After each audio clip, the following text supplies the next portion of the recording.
वर्धा जिल्ह्यामधल्या कारंजा तालुक्यामधल्या बामर्डा या गावाला तीव्र अशा पाणी टंचाईच्या झळा सोसाव्या लागतात आणि या गावामध्ये पाण्याच्या अनेक योजना राबवल्या गेल्या, मात्र गावाला पाणी मात्र मिळालं नाही।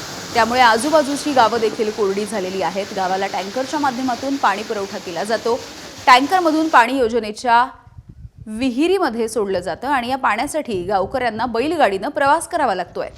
निवडणूक काळामध्ये नेत्यांनी पाणी टंचाईला प्राधान्य देऊ, प्रश्न सोडवू अशी आश्वासनं दिली।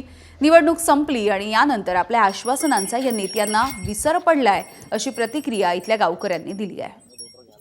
आमच्या घरी भरपूर जनावर आहे, पण त्यांनाही पाणी सुद्धा भेटत नाही आणि शेतीला तर पाणी नाहीच नाही, पण आमच्या घरच्या जनावराला पाणी भेटत नाही। डिसेंबर महिन्यापासून आम्हाला पाण्याची खूप टंचाई आहे। पाणी नाही, मग तुम्ही पर्यायी साधनं काय वापरतात? आम्ही डोक्याचा वापर करतो। काय करतात? डोक्यानेच पाणी दुरून आणावं लागते आम्हाला। नळ योजना आहे, पण नळ योजनेला पाणीच नाही पुरत ना।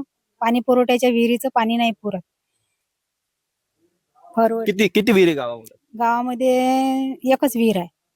गावामध्ये विहीर आहे, 2 बोर केले आम्ही, पण त्या बोरला पाणीच लागलेलं नाही, कोरडं गेले। आणि विहिरीला पाणी असं म्हणजे वरच्या पाण्यावरच पाणी राहते, त्या म्हणजे अंदरून झरा नाही आहे त्या विहिरीला। एप्रिल महिन्यातच पूर्ण ड्राय झाला, 25%च पाणी होतं प्राप्त माहितीनुसार। त्याच्यानंतर काय झालं का, आता उन्हाची तीव्रता म्हणजे जमिनीचं बाष्पीभवन पाण्याचं झालं, त्याच्यामुळे पाणी एकदम कमी झालेलं आहे। आजूबाजूला गावामध्ये सोर्स नाही आहे काही सर।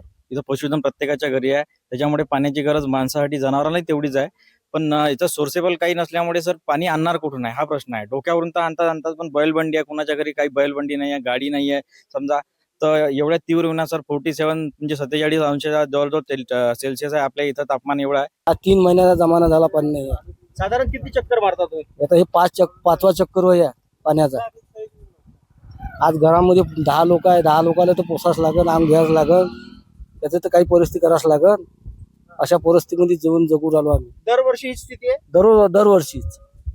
नळ योजना नाहीये? नळ योजना आहे, पण ते काही कामाची नळ योजना नाही आहे, ते आहे म्हणालीच आहे फक्त। आजचा 5वा दिवस आहे, पाणी गावामध्ये नाही आहे। एबीपी माझा, उघडा डोळे बघा नीट।